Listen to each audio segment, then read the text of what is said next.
하나님의 말씀을 함께 보겠습니다. 오늘 주시는 하나님의 말씀은 사무엘하 20장 14절에서 16절까지의 말씀입니다. 구약성경 사무엘하 20장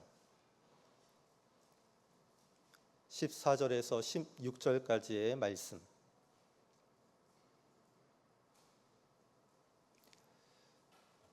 하나님의 말씀을 한 목소리로 읽겠습니다.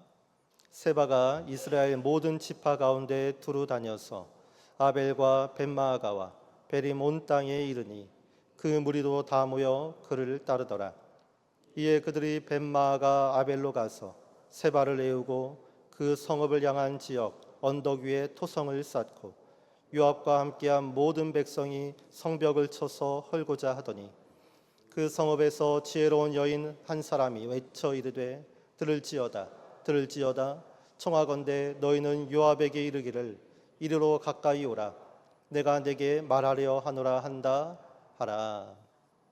아멘.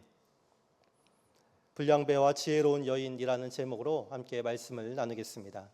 오늘 우리가 읽은 본문에는 세 명의 사람이 나옵니다. 세 인물이 등장하는데 첫 번째 사람은 세바입니다. 우리가 지난 시간에도 살펴보았듯이 이 세바는 이스라엘을 선동해서 반란을 일으킨 사람입니다. 그리고 두 번째 사람은 요압입니다. 요압은 다윗의 군사령관이고 수많은 공을 세운 사람이었습니다. 그런데 요압이 많은 공을 세웠지만 동시에 또 많은 과도 있는 사람입니다. 또 세 번째 사람은 이름이 알려지지 않는 한 여인이 등장합니다. 성경은 이 여인을 지혜로운 여인이라 소개하며 어려운 문제를 해결한 사람이라 이렇게 말하고 있습니다. 이 세 인물을 살펴보며 우리의 신앙을 돌아보고 또 하나님의 음성을 듣는 시간이 되기를 소망합니다. 먼저 세바가 누구입니까? 어떤 사람입니까? 이전 말씀해 보니까 세바가 어떠한 사람인지 잘 기록하고 있습니다. 열왕기하 20장 1절 말씀인데요. 20장 1절 말씀을 함께 읽어보도록 하겠습니다. 마침 거기에 불량배 하나가 있으니 그의 이름은 세바인데 베냐민 사람 비그리의 아들이었더라. 그가 나팔을 불며 이르되 우리는 다윗과 난을 분깃이 없으며 이새의 아들에게서 받을 유산이 우리에게 없도다. 이스라엘아 각각 장막으로 돌아가라. 아멘. 오늘 성경은 세바가 베냐민 사람이었다 소개하고 있습니다. 사울 왕이 베냐민 지파 사람이지 않았습니까? 오늘 또 다윗은 유다 지파 사람입니다. 이 성경은 반역을 일으킨 세바가 사울 왕과 같은 집안 사람임을 말하면서 이 베냐민 지파가 유다 지파에 여전히 불만을 품고 있음을 알려주고 있습니다. 또 세바를 불량배라 칭하고 있습니다. 불량배라는 말은 히브리어로 벨리알이라는 말인데 무가치한 자, 쓸모없는 자라는 뜻입니다. 그런데 이 벨리알이란 말이 신약 성경에 와서는 마귀, 사탄이란 말로 쓰여졌습니다. 마귀라는 말, 사탄이란 말로 정형화돼서 고유 명사가 되었습니다. 유다와 이스라엘 백성들 선동해서 분열과 파괴를 일삼는 세바가 마귀와 같은 사람임을 또 사탄과 같은 사람임을 알려주고 있는 것입니다. 또 이러한 세바가 나팔을 불었다 이야기하고 있습니다. 이 나팔 소리는 전쟁을 알리는 신호입니다. 다윗을 제적해서 군사를 일으킨 것입니다. 그리고 세바가 이렇게 선동합니다. 우리는 다윗과 난을 분깃이 없으며 이새 아들에게서 받을 유산이 우리에게 없도다. 이스라엘아 각각 장막으로 돌아가라. 다윗의 통치하에선 우리는 찬밥 신세니까 우리에게 떨어질 것이 없으니까 이제 더 이상 다윗을 따를 필요가 없다는 선동입니다. 이러한 세바는 실제로 자신의 입장을 행동으로 옮기고 있습니다. 오늘 본문 20장 14절의 말씀인데요. 함께 읽어봅니다. 세바가 이스라엘 모든 지파 가운데 두루 다녀서 아벨과 벳마아가와 베림 온 땅에 이르니 그 무리도 다 모여 그를 따르더라. 세바가 이스라엘 지파를 찾아다니면서 군사를 모집하고 있습니다. 반란군을 조직하고 있는 것입니다. 여러분, 무엇이 세바를 이렇게 만든 것입니까? 무엇이 세바를 불량배로 만든 것입니까? 무엇이 세바를 벨리알로 만든 것입니까? 무엇이 세바를 나팔을 불고 선동하는 자로 만든 것입니까? 저는 지난 수요일 월상 예배를 드리며 담임 목사님의 설교를 통해서 이 세바가 왜 이렇게 삐뚤어졌는지 알게 되었습니다. 왜 이런 금쪽이가 되었는지 알게 되었습니다. 담임 목사님이 감사를 모르면 어떤 신자가 된다 말씀하셨죠? 기억하십니까? 감사를 잃으면 원불교 신자가 된다 이야기하셨습니다. 기억나십니까? 원불교 신자가 어떤 신자입니까? 원망과 불평과 교만으로 가득한 사람, 그런 사람이 원불교 신자다 말씀하셨습니다. 오늘 담임 목사님의 설교를 듣고 오늘 세바를 바라보는데 세바가 딱 원불교 신자의 모습이었습니다. 세바는 베냐민 지파 사람이라 했습니다. 자신의 지파를 몰락시킨 다윗과 유다 지파를 향해 원망하고 있습니다. 또 유다 지파가 득세하면 자기에게 떨어질 이익이 없다며 불평하고 있습니다. 다윗의 시대는 한물 갔으니 이제는 자기를 따르라며 교만을 떨고 있습니다. 이렇게 세바는 원망과 불평과 교만으로 가득 찬 원불교 신자였던 것입니다. 세바가 이렇게 원불교 신자가 된 이유가 무엇인가? 말씀드렸듯이 그 안에 감사가 없었기 때문입니다. 그 안에 감사가 없기에 불량배가 된 것입니다. 감사가 없기에 벨리알이 된 것입니다. 감사가 없기에 분란을 일으키고 선동을 하며 불평을 일삼고 교만하게 된 것입니다. 여러분, 세바를 보면서 우리 또한 그러할 수 있음을 바라보게 됩니다. 우리 안에 감사하는 마음이 없으면 우리도 세바가 될 수밖에 없습니다. 우리 안에 감사하는 마음이 없으면 우리도 불량배가 될 수밖에 없습니다. 감사하는 마음이 없으면 벨리알이 될 수밖에 없고 또 원불교 신자, 원망과 불평과 또 교만으로 가득 찬 사람이 될 수밖에 없는 것입니다. 그래서 제가 이제 원불교 신자에 대항하는 그러한 신앙의 모습을 한번 생각해 보게 되었습니다. 원불교 신자, 이 모습을 탈피하기 위해서는 우리는 어떠한 신자가 되어야 하는가 제가 생각해 보았는데요. 사히다 신자 어떻습니까? 사랑하고 이해하며 다독이는 신자. 별로인가요?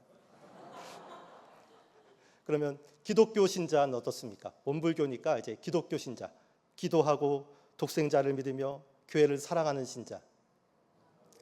이것도 시원찮은 것 같습니다. 하나 더 하겠습니다. 은평구 신자는 어떻습니까? 은혜가 넘치고 평강 임하며 구원을 전하는 신자. 전부 별로인 것 같은데 저만 사용하도록 하겠습니다. 우리는 한 주간 감사를 주제로 달려왔습니다. 내일은 또 맥주 감사 주일이기도 합니다. 오늘 세바와 같이 감사를 잃어버려 원불교 신자로 살아가는 삶이 아니라 감사로 충만해져서 은혜와 평강과 기쁨과 능력을 나타내는 사이다 신자로, 기독교 신자로, 또 은평구 신자로 살아가는 저와 여러분 되기를 축원합니다.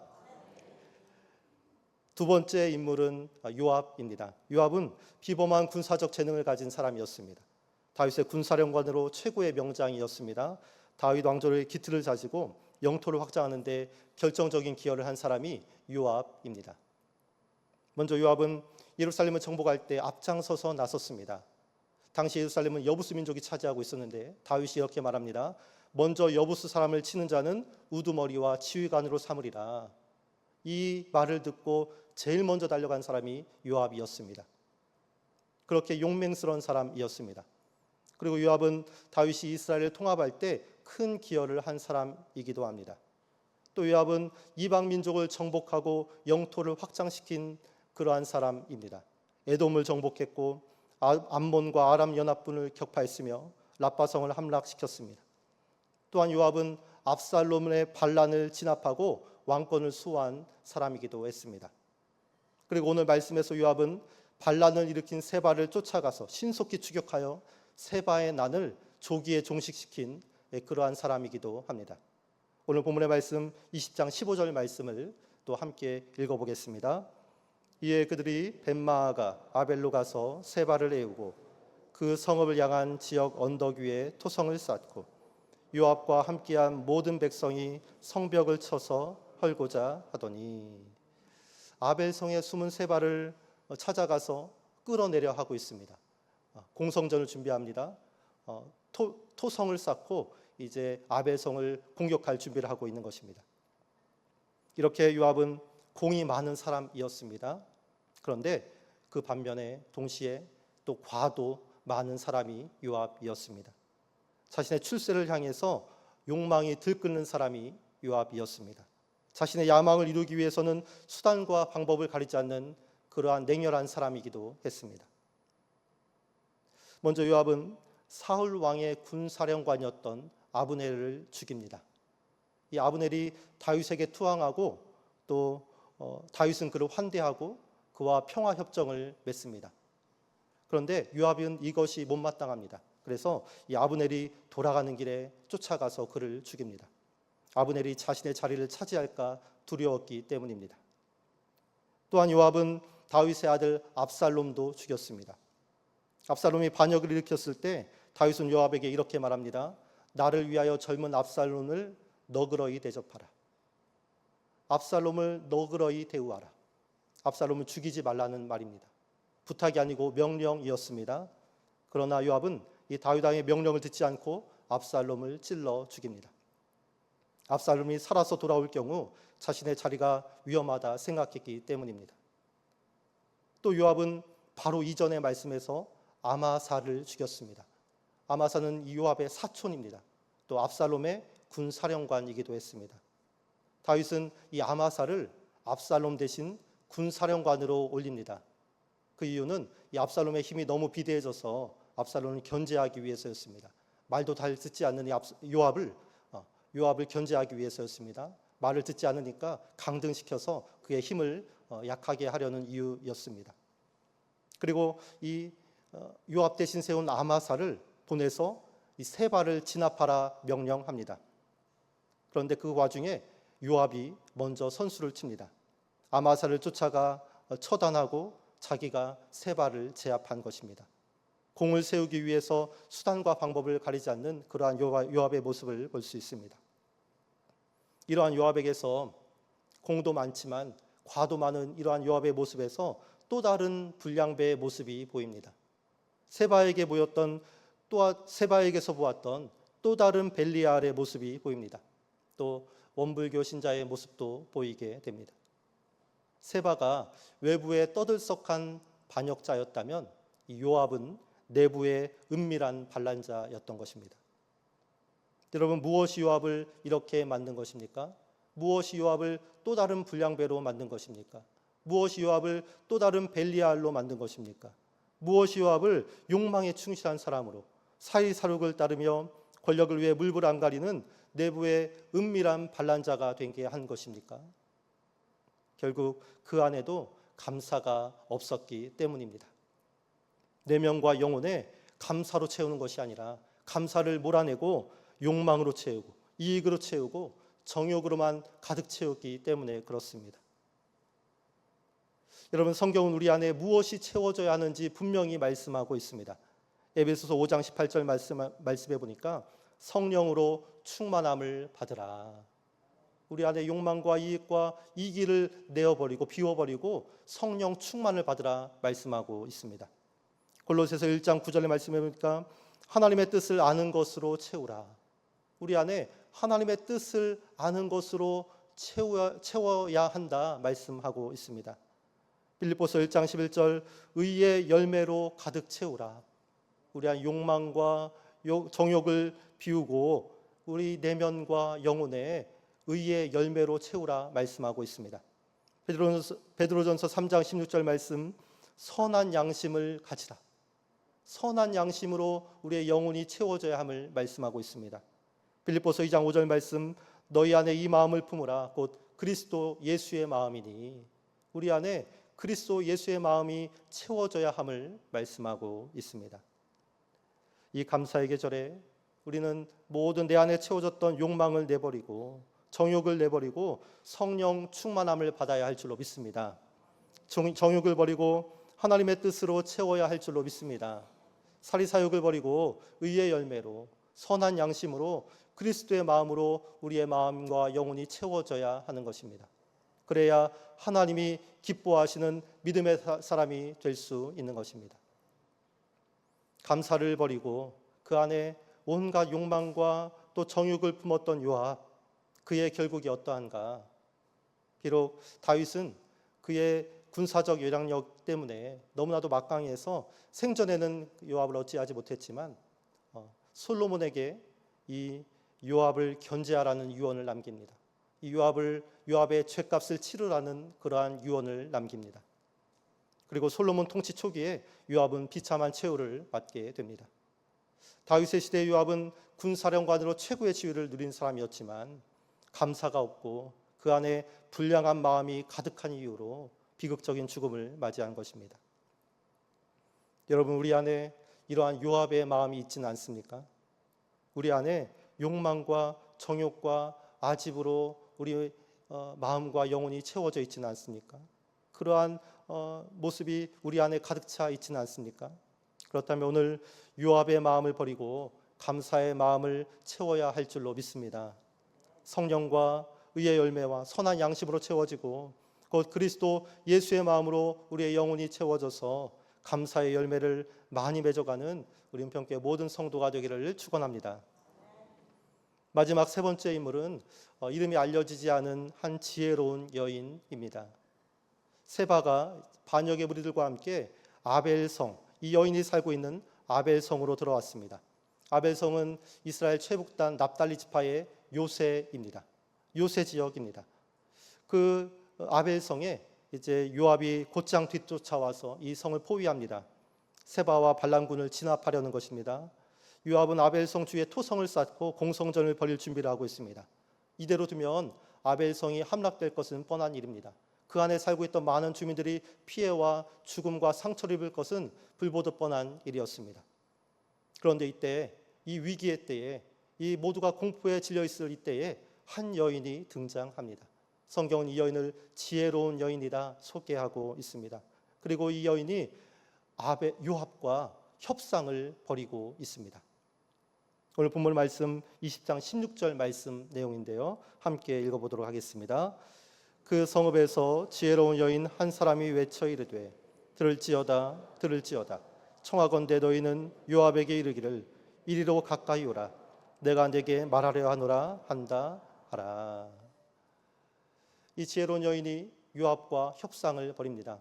이후의 말씀은 이 지혜로운 여인과 요압이 서로 협상을 벌이는 장면인데 이 여인의 협상 능력이 실로 놀랍습니다. 현대의 고도화된 협상 전술과 비교해도 손색이 없을 정도로 논리적이고 또 호소력 있고 정교한 협상력을 보여주고 있는 것입니다. 먼저 이 여인은 자신이 살고 있는 이 아벨성이 전통적으로 평화를 지향하고 이스라엘의 중재자 역할을 하던 곳임을 상기시키고 있습니다. 그런데 그러한 아벨성을, 이 평화의 상징인 아벨성을 요압 장군이 와서 이스라엘의 보호자여야 할 군사령관이 와서 명분도 없이 파괴하려 한다 지적하고 있습니다. 이 지적에 요압이 당황합니다. 그래서 요압이 그러면 성에 숨어 들어간 세바만 건네주면 우리는 돌아가겠다 이렇게 제안을 합니다. 이 지혜로운 여인은 백성들과 상의한 후에 세바만 넘겨주고 그렇게 평화롭게 협상이 마무리됩니다. 이후의 말씀 22절의 말씀에 보니까 세바를 넘겨받은 이 요압이 나팔을 불고 있습니다. 이 나팔 소리는 전쟁이 끝났음을 알리는 종전 나팔 소리입니다. 그런데 1절 말씀에 보니까 1절 말씀에도 세바가 나팔을 불지 않았습니까? 세바가 분 나팔 소리는 전쟁을 알리는 나팔 소리였습니다. 파괴의 소리였습니다. 그 나팔 소리는 분열의 소리였습니다. 그런데 오늘 요압이 불고 있는 나팔 소리는 종전의 소리입니다. 평화의 소리입니다. 화합의 소리입니다. 이 지혜로운 여인은 평화로운 중재와 협상으로 아벨 성읍에 피 한 방울 묻히지 않고 평화의 나팔 소리를 울려 퍼지게 한 것입니다. 사무엘서에 보면 세 명의 지혜로운 여인이 등장합니다. 사무엘상 25장에 아비가일이라는 여인이 등장하고 또 사무엘하 14장에는 드고와 여인이 등장합니다. 그리고 오늘 본문 말씀에 지혜로운 여인이 등장합니다. 여러분, 이 여인들에게는 한 가지 공통점이 있습니다. 아비가일, 드고와 여인, 아벨성의 여인. 이 세 명에게는 한 가지 공통점이 있는데 모두가 피를 흘리지 않고 평화로운 방법으로 문제를 해결한 것이 이 여인들의 공통점이었습니다. 아비가일은 어떻습니까? 나발과 다윗 사이를 중재합니다. 나발의 잘못으로 나발 온 집안이 망하게 생겼는데, 물살당하게 생겼는데, 이 아비가일의 지혜로 또 평화로운 중재로 이 나발과 다윗 사이의 평화가 이루어진 것입니다. 또 드고와 여인은 압살롬과 다윗 사이를 중재시킨 여인이었습니다. 압살롬이 암논을 죽이고 도망쳐 있는데, 이 여인은 연기를 통해서 왕이 압살롬을 용서해야 함을, 또 돌아오게 해야 함을 설득하고 있는 것입니다. 그리고 오늘 세 번째 아벨성의 여인은 살펴본 바와 같이 아벨성과 요압 사이를 중재하고 있습니다. 여러분, 참 멋진 여성들 아닙니까? 우리 교회 모든 여성들은 이렇게 지혜로운 여성들이 되었으면 좋겠습니다. 아멘이십니까? 네. 평화를 지향하는 사람들이 되었으면 좋겠습니다. 문제가 있다면 그 문제를 해결하고 중재하는 일에 앞장서는 그러한 여성들이 되었으면 좋겠습니다. 이렇게 평화롭게 문제를 해결하고 둘 사이를 중재하며 또 화평을 이루는 이 여인들의 모습에서 우리는 예수님의 모습을 바라보게 됩니다. 예수님은 이 땅에 평화의 왕으로 오시지 않았습니까? 예수님은 인간과 하나님 사이를 중재하는 중재자로 오시지 않았습니까? 칼을 쳐서 보습을 만들고 창을 쳐서 낫을 만드는, 전쟁을 종식시키고 생명을 살리는 구원자로 오시지 않았습니까? 갈등을 봉합하고 문제를 해결하며 폭력이나 억압이 아닌 용서와 나눔으로 하나님의 나라를 이 땅 위에 펼쳐내는 참된 목자로 예수님이 오시지 않았습니까? 그렇지 않습니까? 여러분, 예수님을 따르는 우리, 이러한 예수님을 따르는 우리가 배워야 할 것이 무엇인가? 오병이어로 수많은 사람을 먹이는 그러한 능력을 우리가 배워야 합니까? 물을 포도주로 변하게 하는 능력을 우리가 배워야 합니까? 죽은 자를 살리는 능력을 배워야 합니까? 물론 그런 능력도 중요합니다. 그런 능력이 우리에게 필요합니다. 그런 능력도 배워야 합니다. 그렇지만 오늘 본문을 통해 배우는 예수님의 모습은 바로 화평케 하는 능력입니다. 막힌 담을 허물고 중재하여 하나를 이루는 능력, 그 능력을 우리가 배워야 하는 것입니다. 예수님이 말씀하셨습니다.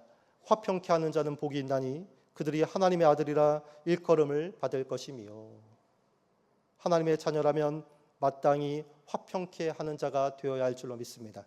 중재자가 되어야 할 줄 믿습니다. 피스메이커가 되어야 할 줄 믿습니다. 평화의 도구가 되어, 연합의 도구가 되어 일치와 함께를 이루는 사람이 되어야 합니다. 그러한 일을 멈추지 말아야 하는 것입니다. 오늘 아벨성과 또 요압 사이의 중재자가 되어 평화를 이루고 아벨성 사람들의 생명을 구원한 지혜로운 여인과 같이, 또 이 땅에 평화의 왕으로 오셔서 하나님과 인간 사이를 중재한 예수님과 같이 우리도 화평과 중재의 사람이 되어서 우리가 사는 이 험하고 악한 세상을 하나님의 나라로 변화시켜 나가는 은평교회 모든 성도가 되기를 간절히 축원합니다. 말씀을 정리하겠습니다. 오늘 우리는 세 명의 인물을 살펴보았습니다. 세바, 요압, 또 지혜로운 여인. 세바와 같이 원망하고 불평하고 교만으로 가득 찬 신앙이 아니라 감사가 넘치고 은혜가 넘치며 또 겸손한 자세의 신앙인이 되고, 요압과 같이 그 안에 정욕과 욕망과 질투와 아집으로 가득 채우는 사람이 아니라 그리스도의 마음으로 가득 채우는 사람이 되며, 또 지혜로운 여인과 같이 둘 사이를 중재하고 화합을 이루는 화평케 하는 자가 되어서 이 땅에 하나님의 뜻을 이루고 하나님의 나라를 온전히 세워가기에 힘쓰는 저와 여러분 되기를 간절히 축원합니다. 함께 기도하겠습니다. 오늘 말씀을 기억하면서 기도하겠습니다. 하나님, 우리 안에 감사가 넘치고 은혜가 임하고 또 겸손한 믿음의 사람이 되게 하여 주옵소서. 내 안에 욕망과 정욕과 질투와 아집을 비우고 그리스도의 마음으로 채우는 사람 되게 하여 주옵소서. 둘 사이를 중재하고 문제를 해결하며 화합을 이뤄가는 화평케 하는 자가 되게 하여 주옵소서. 또 각자 개인 기도 제목을 가지고 주여 한번 부르고 기도하겠습니다.